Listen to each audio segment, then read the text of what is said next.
welcome to another episode of Scottish Digest. In this episode, we will be speaking to Theshira from the podcast Legendary Africa, who will be talking to us about their favourite place in Scotland, South Queensferry, which is a town about 10 miles northwest of Edinburgh.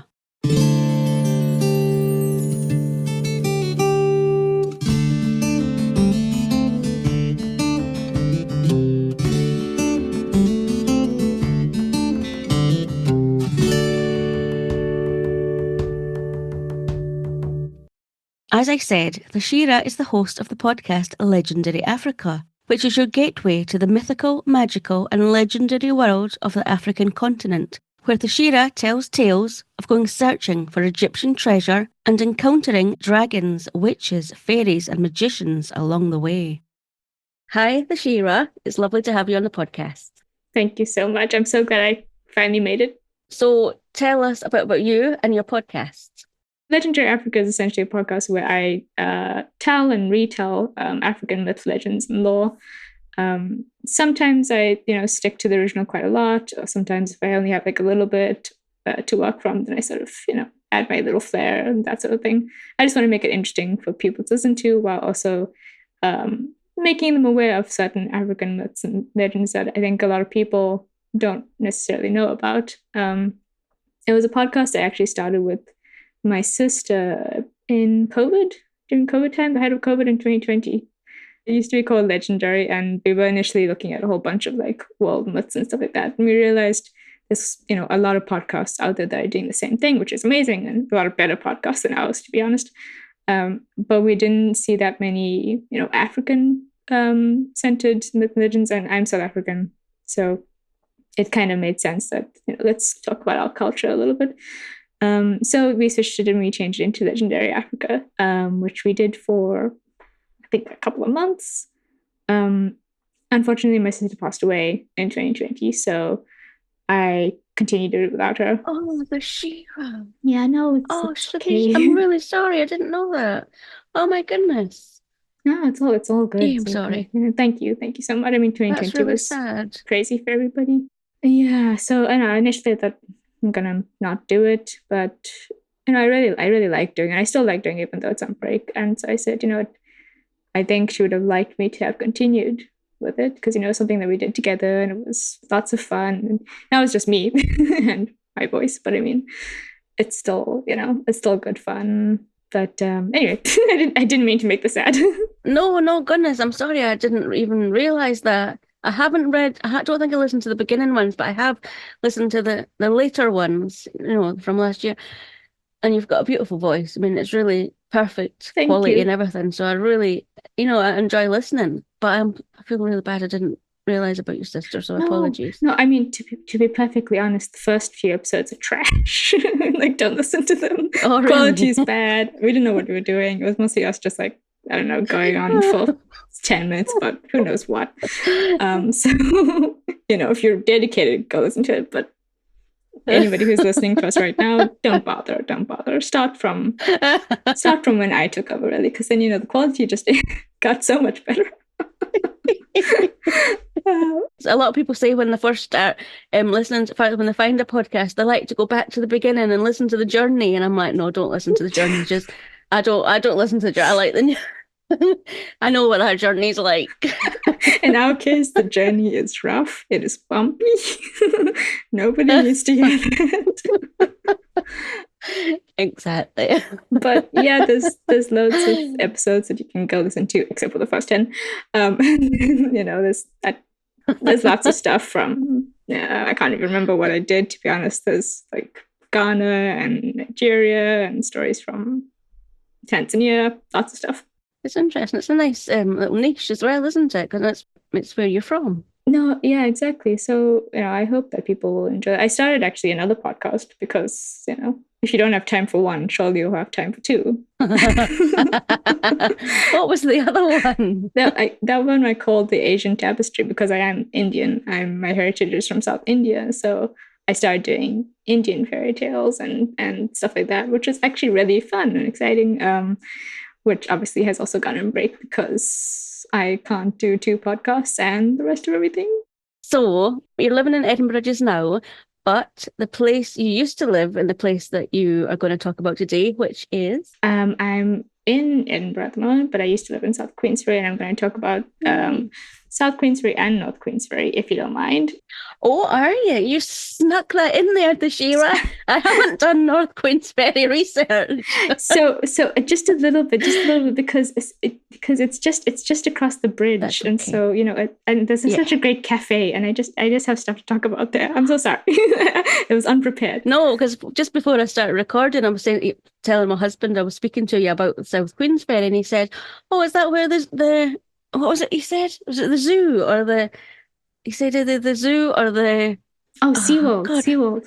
It's in North because Queensferry. I didn't see that in my research, and he said it was definitely there the last time I was there, and it was definitely. I said it wasn't. It's not. Can't be there anymore. And he said it's in North. I said, "See, well, I'm not doing North Queensferry." Well, I haven't been to the SeaWorld, but from what I hear, apparently it's shit. Oh, right. Okay, well, maybe Peter's standards are a little bit lower. He enjoyed it.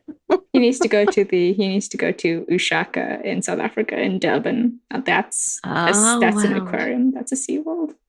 Fair enough. You can do destinations in South Africa some other time. Go on then. Tell us when you moved to South Queensferry and what you did, all about it. Yeah, so South Queensferry was the first place that I came to when I first arrived in Edinburgh in I think it was end of 2021. First time moving away from home, which probably sounds a bit silly considering I was like mid-20s already, but from South Africa to Edinburgh was probably a 22-hour flight, which is crazy. Why Edinburgh? Oh, well, I don't really know why. So I think my fascination with Scotland kind of came from my mom. For some reason, my mom is absolutely in love with Scotland and anything to do with Scottish culture. She's really, yeah. We came to the UK. We visited the UK in, I think, when I was like 3 or 4, something like that.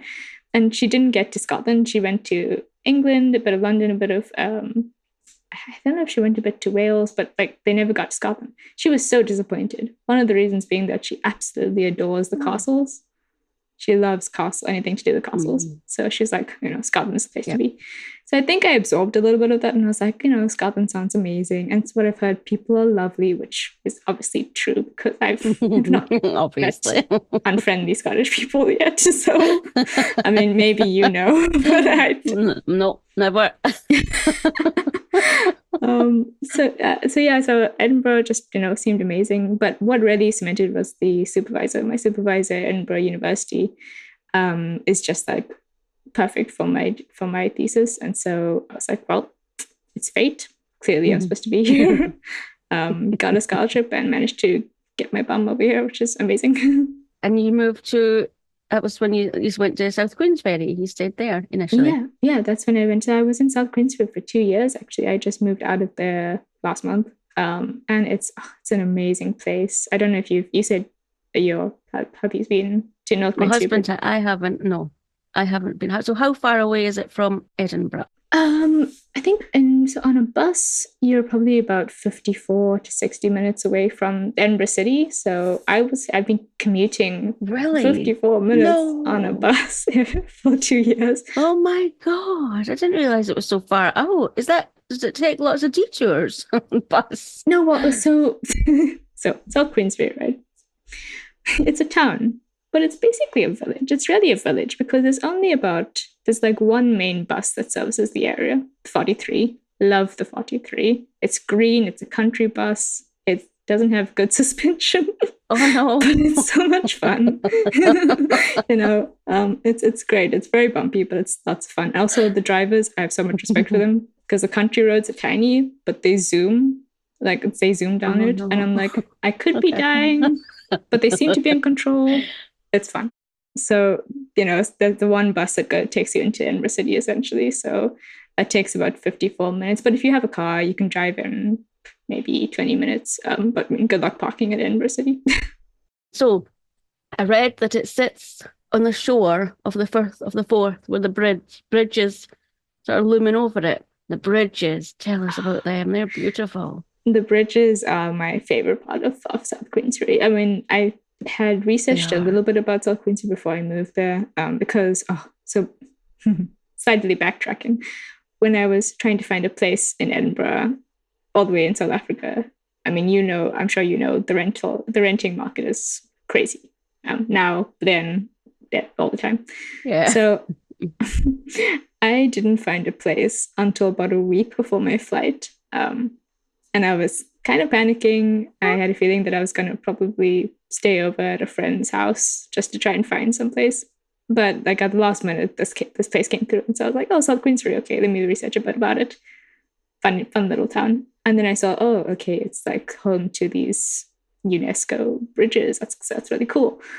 Then I got there and my goodness, it is actually the most fabulous thing that I've ever seen. So the three bridges connect Edinburgh with Fife, the Kingdom of Fife. I think it's said Fife. Correct me if I'm wrong. Fife it is, yeah. And what's really cool is that each of the bridges span 3 centuries because they were built in 1890 and then 1964 and I think it's 2016 or 2017. I can't remember. 2017, I've got that. Yeah, I looked at that one. Excellent.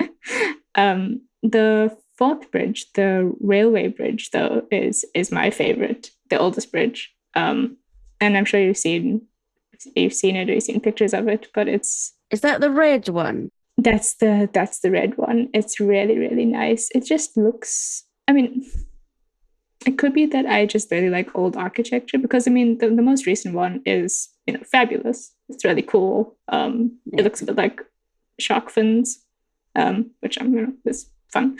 But I really like the old architecture. I think I've been across the railway bridge a couple of times. It's a really, really short train ride, maybe 3 minutes. So I think a lot of people are like, well, it's not worth it unless you're traveling further in. But I mean, even just for that short little trip, I really think it's worth it. You get some great views of the Firth, as you're saying.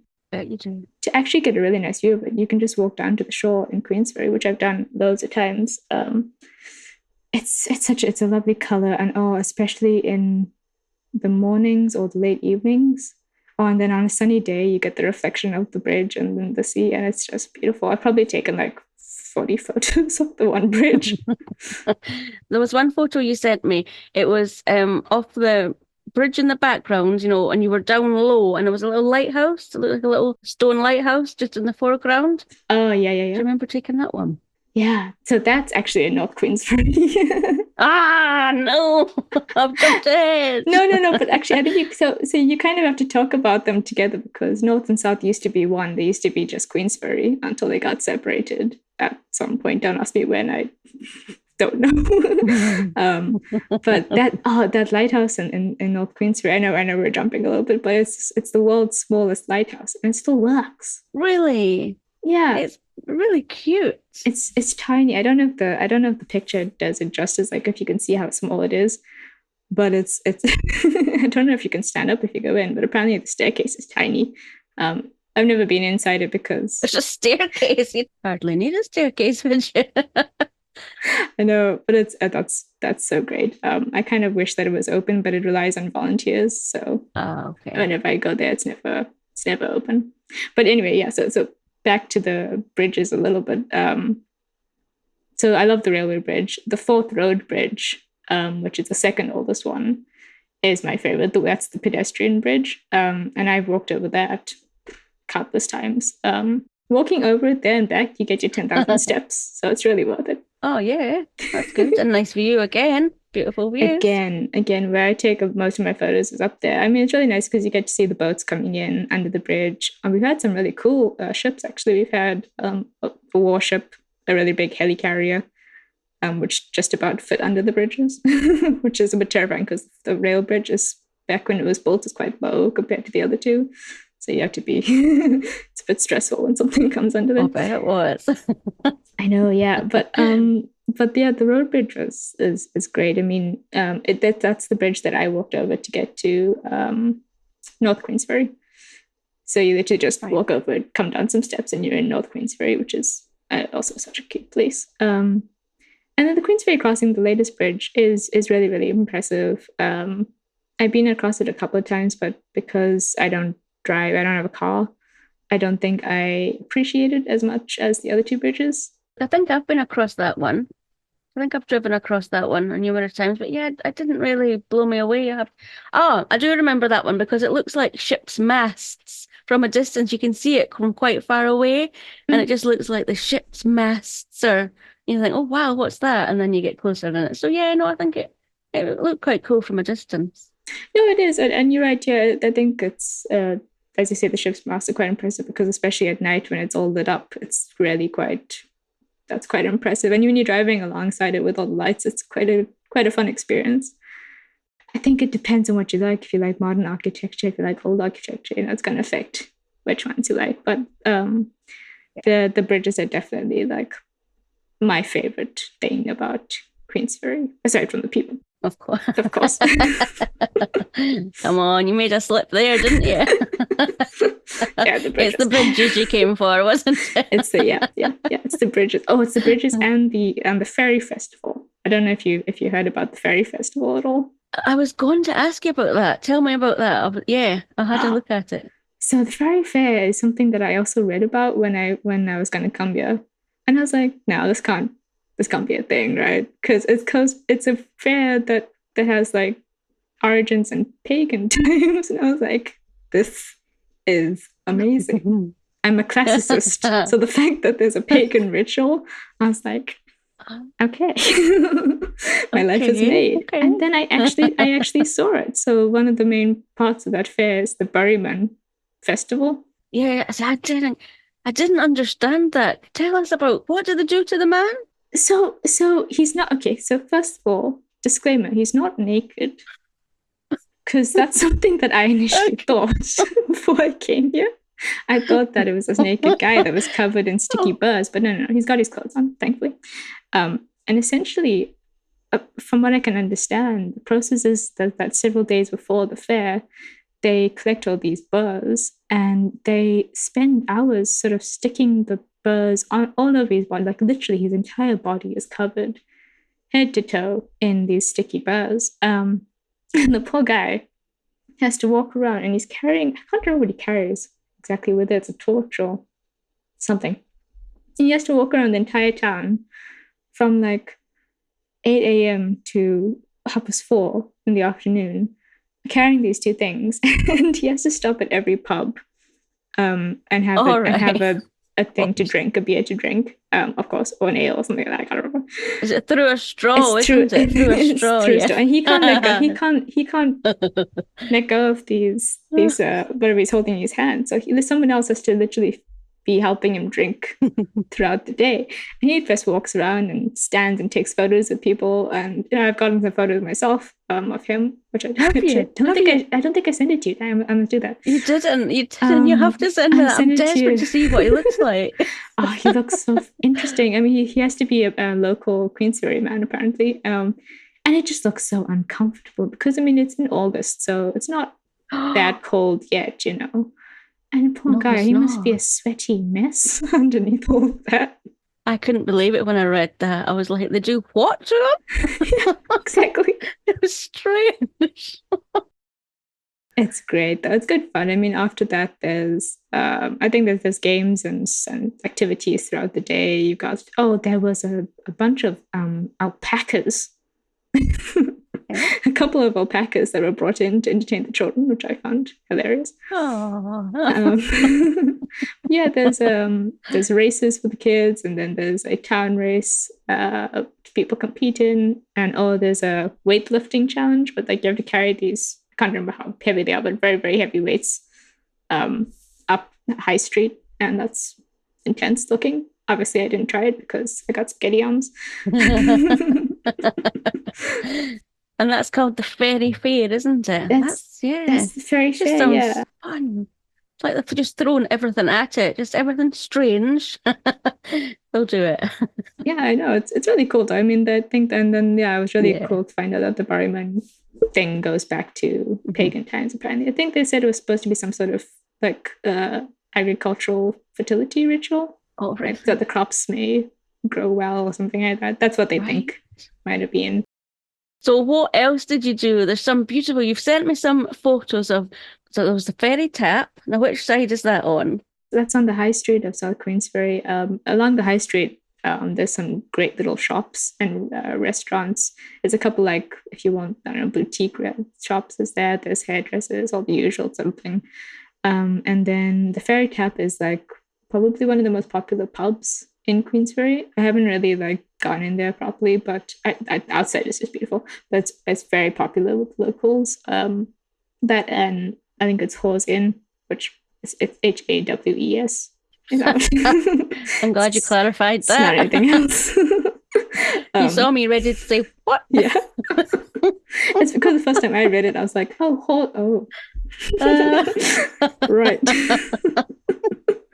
But that's down on the shore. That's also quite popular. But yes, the ferry tap is the inn. And then there's a great restaurant called the Rocker Pier. I think I may have sent you a photo of the Rocker Pier Hotel, which is just next to the restaurant. Okay, yeah. And that is a great little restaurant. I mean, you get the best view of the bridges from there. I've been there a couple of times, and I've been to some other restaurants, but that one is definitely like my favorite. The Scottish mussels. Oh, yeah. Beautiful. I saw the photo of that. That was good. Yeah. Also the beer battered fish and chips, which sounds silly that you go to a restaurant for fish and chips, but honestly, the fish and chips was amazing. Oh no, I used to always eat fish and chips. That was always scampi and chips for me. That was everywhere. Every pub I went in, it's got scampi and chips, scampi and chips. That's Don't get it. Fair. Seafood. It's just seafood. It's just so good. Yeah, I know, it's so good. I'm getting slightly hungry now. So I know. Let's move on. They also sent me lots of photos of nice walks through wooded areas. And was that your dog, or there was a dog in one of the photos? Is that yours? No, so sadly, no, I don't have a dog, which is very sad because I love dogs. I've got two fur babies at home though in South Africa with my parents, so I do get to see them when I go home. No, so that lovely Labradoodle is called Leia. She is a puppy belonging to sort of a neighbor. I mean, she lives a bit further in Queensferry, but I offered to walk her dog once a week, or whatever the case was. So thanks to Leia, I discovered all these areas. And the little woodland area that I sent photos of is actually the Fairy Glen, which is another favorite place for me in South Queensferry. It's a woodland that goes between the high street, so South Queensferry's high street, and I think it can link you. Yes, it can. It can link you to Dalmeny station, which is Queensferry's main train station, but without all the boring part, because you can literally just walk through. I mean, that's not what I meant to say. I meant like literally. I was going to say without having to bump into people. I knew you went there for the bridges, not the people. You don't want the people. I don't want the people. And now I'm in the city. I can't escape them. I know. You're in the city now. Anyway, no, I'll digress. We'll come back to that. I'm easily distracted. Shocker. Now, you sent me another one. I was really curious. It was Willie's Well. Where is that? Willie's Well is in North Queensferry. He's north, right? Okay. There's some. I took a photo of Willie's Well just because I kind of found it funny. I clearly have terrible sense of humor. Willie's Well is one of, I think, 4 wells in North Queensferry. It's actually a really, really sweet place because it's got maybe even more historical little objects of fascination than South Queensferry. But that being said, I might just not have discovered all of South Queensferry's ones. But they've got 4 wells. So there's Willie's Well, and then I think there's the Jubilee Well for Queen Victoria's Jubilee, Waterloo Well, which is Battle of Waterloo. And then they've got the Lionhead's Well, which is quite fascinating because they've got like a plaque with an image of, a vignette actually, of Europa and the bull. I don't know if you're aware of that myth at all. No. So Europa is like a princess that Zeus, so it's from Greek mythology. So Zeus, the king of the gods, turns into a bull because that's, really attractive to ladies, and and basically kidnaps Europa and drags off into the sea, or whatever the case is. And then her brother Cadmus goes off and tries to find her, and is told by the Oracle of Delphi that don't look for her, follow this cow until it lies down, and where it lies down, you need to found a city.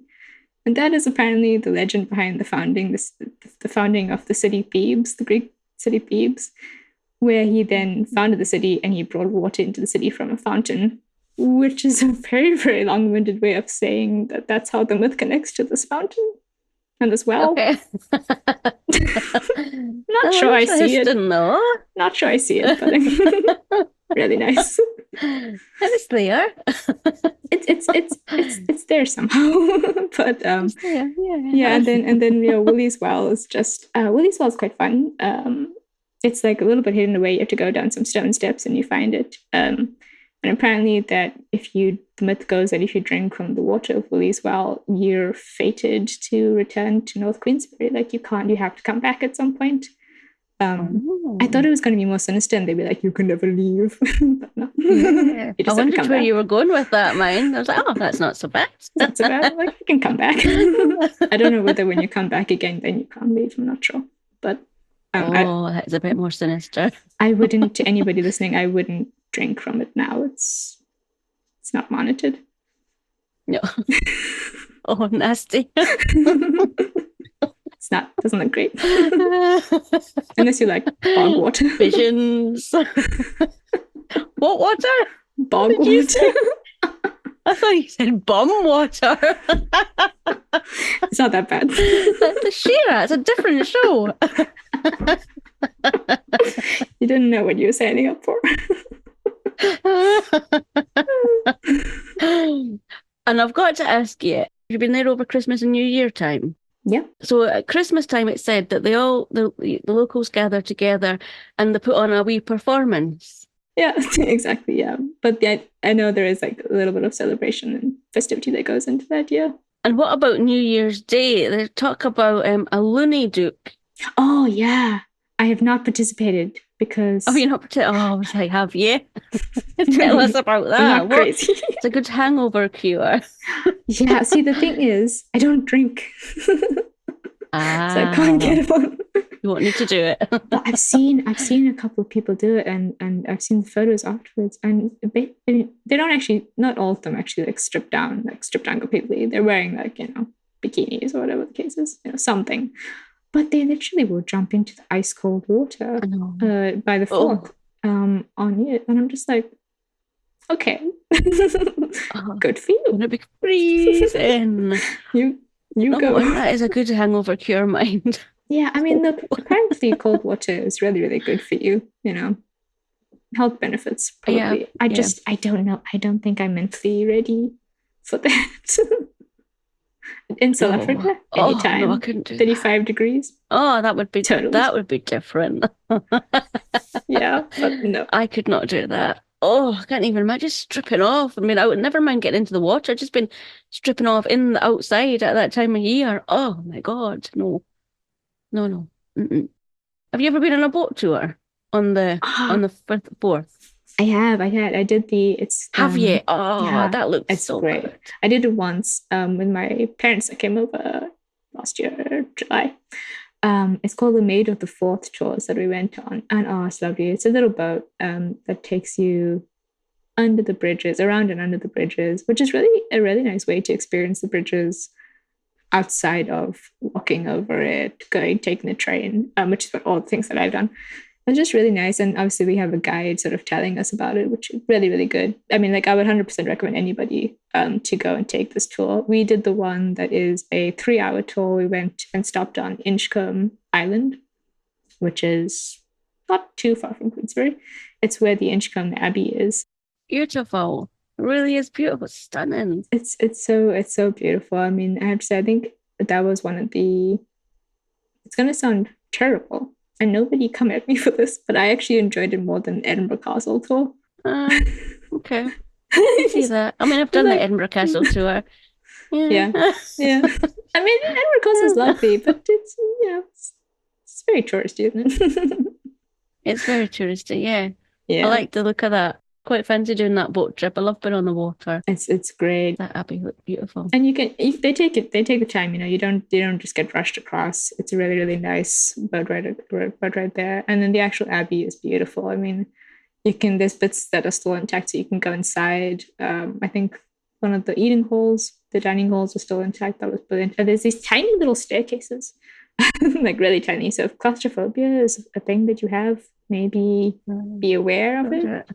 I mean, I would still do it because they're tiny, but it's really cool. It's a spiral staircase that go up, and they go up to different levels of the abbey, and it's just really cool. You kind of are like almost climbing on your hands and feet. Oh god, because it's that tiny. It's the coming down again, though. It's not so bad going up, but coming. Oh, God. Right. The only problem is that as you're going up, you have to say coming up, because otherwise people are coming down, they're going to have to stop or reverse or whatever the case is, or going down. Reverse. Oh no. I know. All the way back down again. Oh no. But I mean, it's good fun. And you can potentially see some, I think, seals. You can maybe see some seals off that side. And swans, if you're lucky. Nice. Yeah. And talking about, now you mentioned you liked walking. So have you ever done the John Muir Way coastal walk or part of it? And it says it covers 134 miles. You can walk on it, you can cycle on it, and it's beaches, woodlands, historic towns, nature reserves, hilltops, Roman forts. It just takes in so much. It sounds, I mean, I wouldn't be doing the 134 miles, but you can do parts of it. No, that's the thing. You can break it up into chunks and do it. There is a really nice walk that I did part of from Queensferry, which is called the Shore Walk. And you start from South Queensferry shore, and you can actually walk all the way to Cramond, which is another little, like, lovely little suburb. I've only done part of it because I had the puppy with me, and so every 5 minutes we have to stop and sniff and do a dance. And I'm like, well, this is taking 3 hours and I'm not even there yet. but it's a really beautiful walk because you get to walk a little bit along the shore, so you follow the beach a little bit, and there's like little pathways that take you down to the beach if you want to. But I wasn't going to get this dog full of seawater and then I would have to deal with it. So I didn't go down to the beach. But you can go along the woodland, and I went in autumn time, and you know how the autumn trees get here. It's beautiful. Yeah, beautiful. It's just stunning, full of crunchy leaves and mushrooms, huge mushrooms that you can just find along the way. I didn't pick them because I know nothing about mushrooms, so it could have been poisonous. So I didn't touch them. My God, where are you going? It's just a woodland. There's lots of mushrooms around. But it's a great, beautiful walk. It's just a really nice way to go to Cramond if you want to go to the suburb. It takes you. I went all the way up to Dalmeny House. Have you heard of Dalmeny House at all? I was going to ask you about these. Have you been to Dalmeny House? Oh God, there's two of them stately homes, isn't there? Oh, yeah. So there's Hopetoun Estate. I think it's called Hopetoun House or Hopetoun Estate. Oh, it could be, no, sorry. It's Hopetoun House and Dalmeny Estate. I don't know whether they interchange them. So I've been to Hopetoun House once for a show. It was a show that was around end of October, and I went to when I first arrived here. It was like a woodland show they had. It was kind of like for families or for kids, whatever the case was, but they had like those projections, so color projections of animals and you know, that sort of thing. Like there was a big owl on a tree, and it was really, really beautiful, very, very prettily done. But the house itself was closed, so you know we couldn't go inside. But it's really, really grand manor, looks lovely. There's loads of events that go on there, but I mean it's a bit expensive, so I don't really go too much. That's disappointing. It was closed. Yeah, well, it was closed because of the event, so understandable. The sad thing is that Dalmeny Estate is closed because they're doing renovations. Because from the pictures, I mean, I've seen the outside when I went on the walk. It's I don't know if you watched Downton Abbey or heard of Downton Abbey. Yes, But it of reminded me course. so much of that. Like the It outside does, of it. doesn't it? They Yeah, could yeah. have used that outside of it. It was just really like it. It's stunning. It's really, really pretty.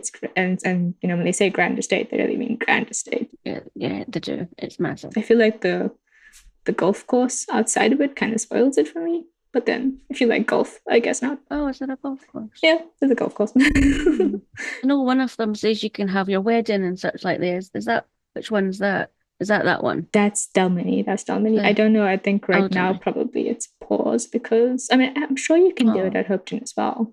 Probably they also do. Okay. But I mean from the website it's Dalmeny says, you know, you can host your weddings or whatever there. All right, okay. But it's beautiful. I mean the amazing thing was that it was used as a hospital during the World War I think it was. Which again, I was like, this is so much like Downton Abbey vibes. Isn't it? And the families still live there, and each of them, don't they? You've got an earl at one, an earl and countess at Dalmeny. I mean, Dalmeny, is that what you called it? Dalmeny, yeah. So Dalmeny. I think so. I think the families are still there. I mean, I don't envy them because I feel like the upkeep and the maintenance of such huge houses are incredible. But Dalmeny is lovely because they've got a working farm. They've got Highland cows and sheep, and they're free roaming, which I just love. You know, they've got tons of space. They just get to. I don't know whether they're bred for commercial use. I'm not really sure whether they're bred at all, whether they're just sort of kept. But I when I used to take the bus 43 into Edinburgh City, it would drive right past Dalmeny Estate, and in the colder months, the Highland cows would be out and they'd be all fluffy. And there was this brown and white, the cream-colored ones and the darker ones, and they can't see where they're going because they've got the fur over their eyes. And I'm just like, they're so cute. So you want to just wipe out their way? I want to just be like, just hold still, take a bit of scissors and just cut it so that you can see what you're doing. But you get to see them, and there's I don't know how many, probably hundreds of sheep. All fluffy sheep, and then until they're shorn, of course. But I mean, they're so cute. But yeah, that's one of the highlights when I'm on 43. For the first few minutes, I wait for the sheep and the cows and the scenery because all the the farms are so pretty. And then I'm like, okay, I can sleep. I can have my nap before I get to the city. I can go to sleep. I mean, I'm going to be on there for 40 minutes. Might as well. But you're missing the bridges. You're going over the bridges, would you know, on the bus? Well, the bus doesn't go over the bridges. The bus, to get into the city, it won't go over the bridges. It'll go the opposite way. Oh, but you do see the bridges when you're coming back. You see the bridges when you come back, yeah. Okay, got it. Oh, it's been lovely hearing about that. Now, I know we're going to talk about Loch Ness and Castle Urquhart, but should we do that another time? Yeah, we can, especially because I sort of took over your. Oh, there's one last thing I do want to tell you about South Queensferry. Yeah, tell me. Is ice cream recommendations. Oh yeah. If you want ice cream, if you go to South Queensferry on the high street, there's two places where you can get really, really good ice cream, which is the little parlor. They're kind of opposite each other on the high street. So there's this little parlor. It has over 40 ice cream flavors, which is incredible. And then there's Lulu's just opposite. And Lulu's is a family-run little shop. And it has the most delicious ice cream. And the waffles are to die for. Like, I could just eat too many of them. Anyway, if you want ice cream, those are the places to go. Places. Yeah. Oh, that sounds good. And you obviously didn't have any accommodation recommendations because you lived there. So whereabouts did you live? Well, I lived in Longcrook, which is a lovely road. I mean, it's a great place. But I do know where you shouldn't go. Oh, well, okay. Because I've heard terrible things about it. So don't go to the Premier Inn. Oh, really? Some Premier Inns are great. The Premier Inn here, it looks pretty creepy from the outside. Oh no, I'm gonna have to have a look now. It just looks a bit nasty. What have you heard about it? So someone I know had to stay there because their house got flooded and it was a whole thing. But they stayed there and it was pretty horrible. I can't remember if they mentioned anything about rats, but it wouldn't surprise me. Oh. if there was something like that in there, because it doesn't look great. The only benefit to the Premier Inn is that it's next to the McDonald's. Sold. You'll take the rats. Oh God, no, that's awful. But it looks kind of like a prison from the outside. It's got these Right? like little balconies, but it looks like It's jail cells. It's not great. I've been to the Premier Inn up in Elgin by Inverness. That was lovely Premier Inn. But the Dakota Hotel may be a better bet if you're willing to pay a little bit more. The Dakota Hotel is apparently very nice. And then of course you can stay at the Rocket Pier Hotel. I know certain places, but I haven't stayed in there myself. But some recommendations. Yeah, no, that's brilliant. Thank you. Yeah. Oh, it's been really fun finding out about South Queensferry. I've never been, so I might go. I can go to North as well as South now. Yeah, I know what I'm looking for. It's just there's small towns, but there's if you like old architecture and you like a bit of history, and ice cream, then I would recommend Queensferry, both North and South, a lot. Yeah. Yeah, just the bridges alone are just worth going for, isn't it? Absolutely. But Yeah. it looks beautiful. Thanks very much for coming on. It's been great talking to you. Can you tell everybody where they can find the podcast? So Legendary Africa, albeit it's on hold, but if you want to go for the old catalogue, it's on Spotify, it's on Google Podcasts, Apple Podcasts. You just have to put in Legendary Africa and you'll probably find it. I'm on Twitter, on Instagram. Well, it's not Twitter anymore, is it? What is it? X now? X, yeah. I can't really get mine. Anyway, Twitter /X as Legendary Africa, and on Instagram as well. I've not been very good at checking social media, but hopefully soon I will be announcing that it's back and there's some interesting things going on. But yeah, feel free to go check out the old episodes. Yeah, there are plenty of them, but not the first 10. If you want to hurt your ears with bad quality, check out the first 10. But yeah, otherwise stick to the new ones. And there are so many episodes, so you'll have a full day listening to all of them and Theshira's voice. Thank you so much. No problem, but thank you again for coming on, and we'll hopefully speak to you again. Thank you so much for having me. It's been amazing.